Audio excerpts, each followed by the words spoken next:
नमस्कार, मैं अशोक कुमार पांडे और स्वागत है आपका टीसीएच पर। ये जो पूरा खेल चल रहा है अमेरिका का, और खास तौर पे जिस तरह के बयान अब आने लगे हैं, उनको देखकर कई सारी चीजें दिमाग में आ रही हैं।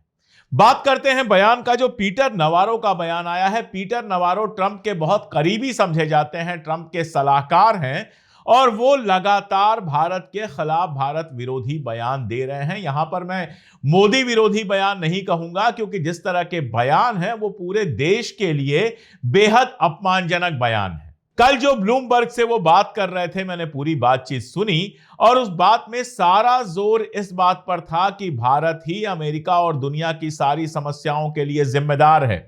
वो कहते क्या है कि यूक्रेन से वार चल रहा है रशिया का, और यूक्रेन को जरूरत पड़ती है तो पैसा मांगने हमसे आता है, यूरोप को जरूरत पड़ती है पैसा मांगने हमसे आता है, और अमेरिका में रोजगार को लेकर, महंगाई को लेकर जितनी समस्याएं हैं सब भारत की वजह से हैं। ये पीटर नवारो कह रहे हैं, जो ट्रंप के सलाहकार हैं। मुझे याद यह आता है कि भारत और पाकिस्तान के बीच में जब कोई दिक्कत आती है, पाकिस्तान में कोई समस्या आती है, तो पाकिस्तान के नेता गाने लगते हैं कि भारत की वजह से सारी समस्या है।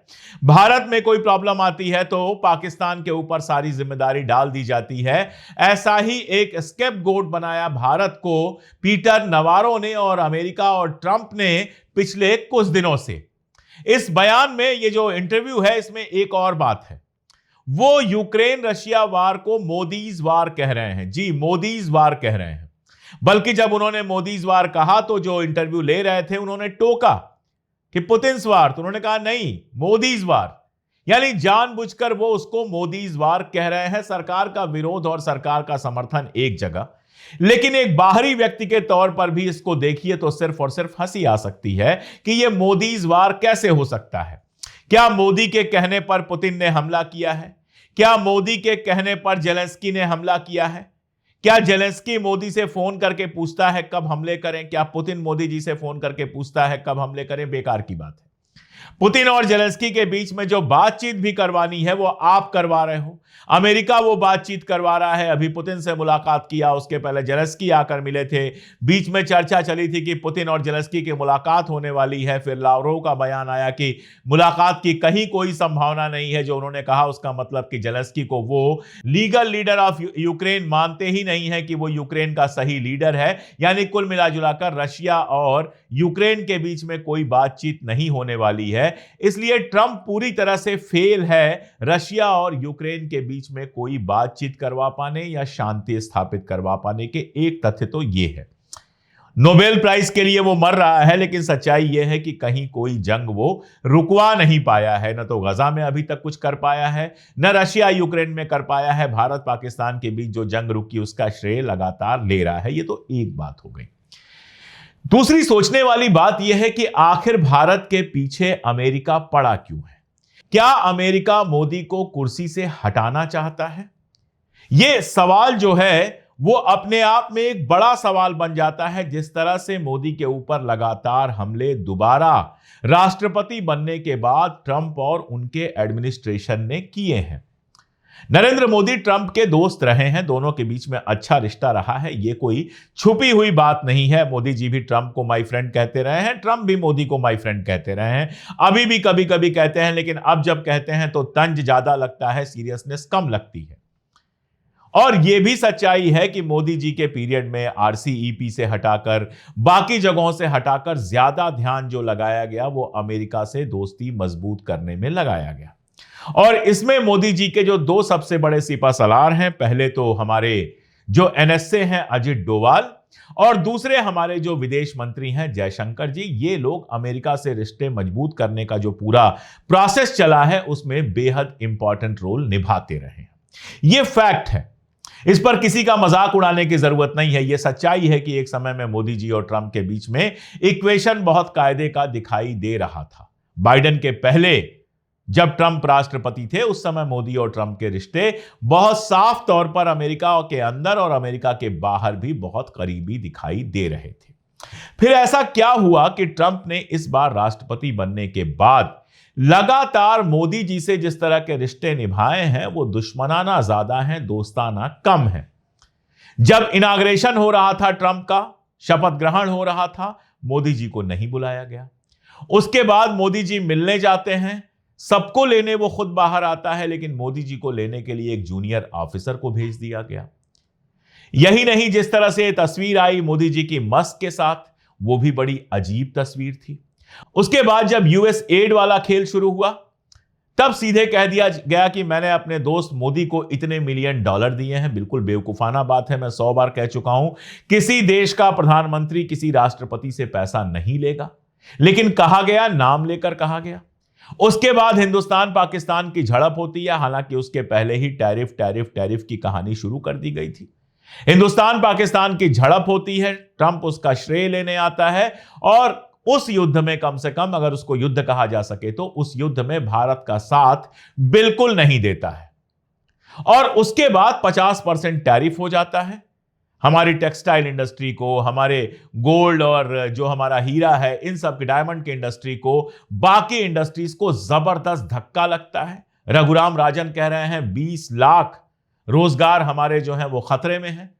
तमाम जो है इंडस्ट्रियलिस्ट, उनके जो उस बिजनेस में लगे हुए हैं, उनके इंटरव्यूज आ रहे हैं, उनके बयान आ रहे हैं, लोग घर बैठ गए हैं, फैक्ट्रियां बंद पड़ी हुई हैं, और जाहिर तौर पर टैरिफ हमको काफी नुकसान देने वाला है।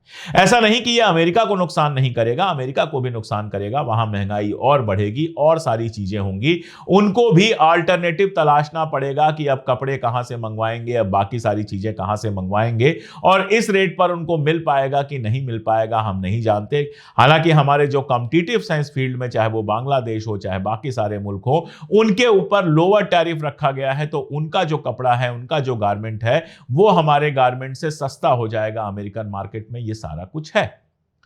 अब आप ये सोचिए कि रशिया से अगर अमेरिका की ऐसी दुश्मनी है, और पहली बात दुश्मनी नहीं है, ट्रंप के बारे में माना जाता है कि पुतिन से उसके रिश्ते हमेशा अच्छे रहे। अभी भी रशिया से गैस वगैरह खरीदने के लिए बात चल रही है। चाइना सीधे खरीदता है और सबसे ज्यादा तेल खरीदता है रशिया से। यूरोप रशिया से गैस खरीद रहा है। यह सब कुछ चल रहा है।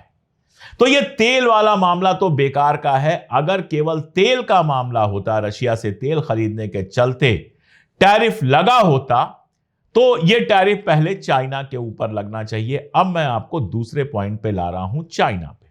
दुनिया में जितना ट्रेड होता है उसका 30% ट्रेड अमेरिका करता है और 20% ट्रेड करता है चाइना, यानी दुनिया का आधा ट्रेड चाइना और अमेरिका मिलकर संभालते हैं। आज आप चाहे जो कहिए, जितनी बड़ी बातें कहिए, दुनिया में जो दो सबसे ताकतवर मुल्क हैं, एक अमेरिका है और दूसरा चाइना है।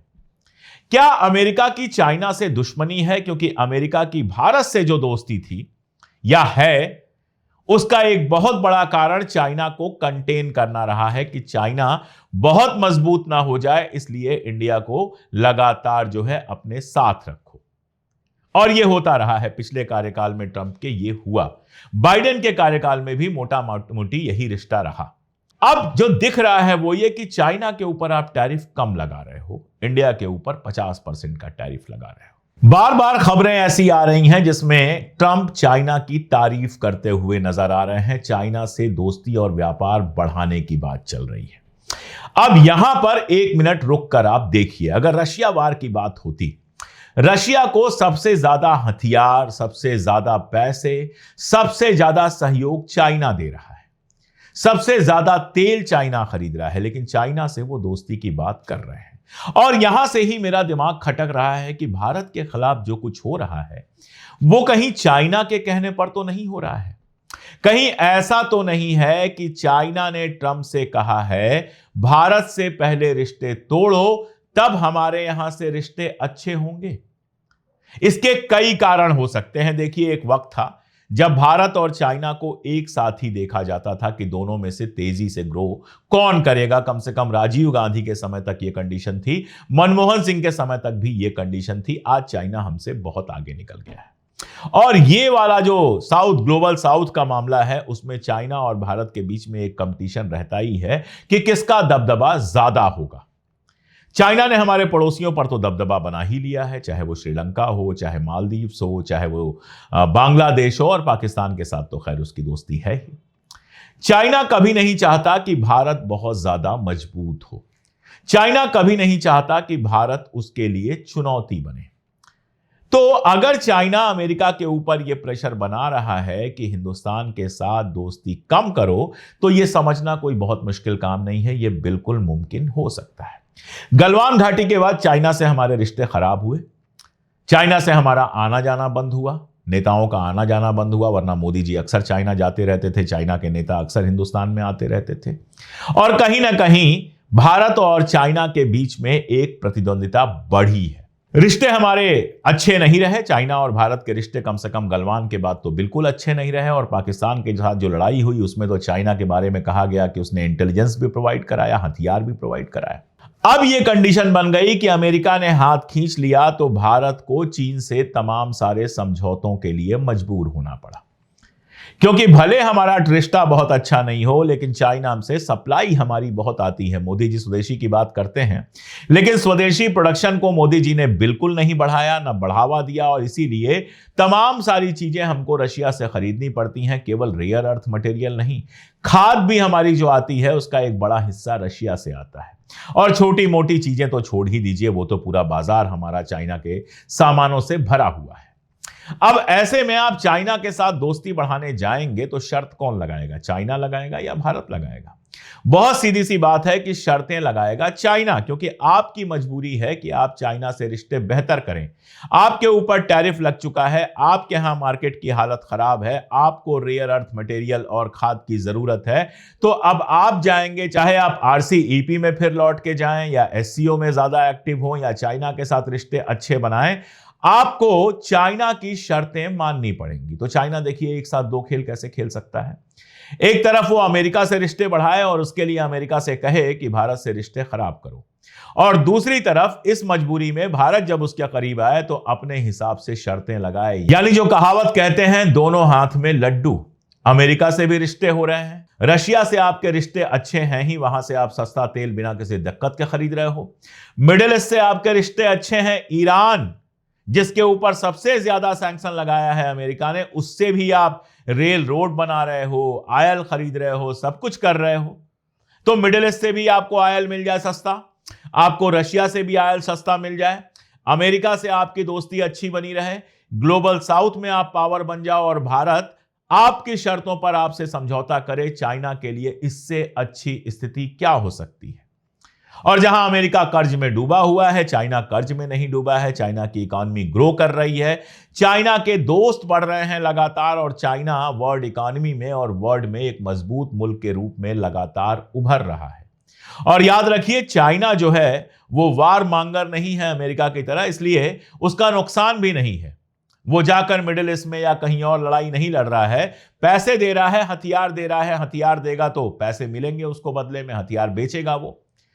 इसके अलावा इंफ्रास्ट्रक्चर का डेवलपमेंट कर रहा है मिडिल ईस्ट में, और बाकी सारी जगहों पर तो उसके फुट स्टेप बढ़ रहे हैं, ट्रेड रिलेशन बढ़ रहे हैं। तो वो प्योरली बिजनेस पर अपने आप को कंसंट्रेट किया हुआ है, सारी दुनिया से मुनाफा कमा रहा है, और इसके चलते अमेरिका उससे रिश्ता सुधारने पर मजबूर हो रहा है। और अमेरिका और चाइना के इस खेल में फंसकर हमारे मोदी जी जो हैं अब चाइना की शर्तें मानने को तैयार हैं, और ऐसा नहीं है, अमेरिका की भी शर्तें मान रहे हैं। आज ही की खबर मैंने आपको बताई थी कि आज की ही खबर है कि अमेरिका से जो कॉटन आता है, कपास आता है, उस पर जो छूट दी जा रही थी उसको 31 दिसंबर 2025 तक बढ़ा दिया गया।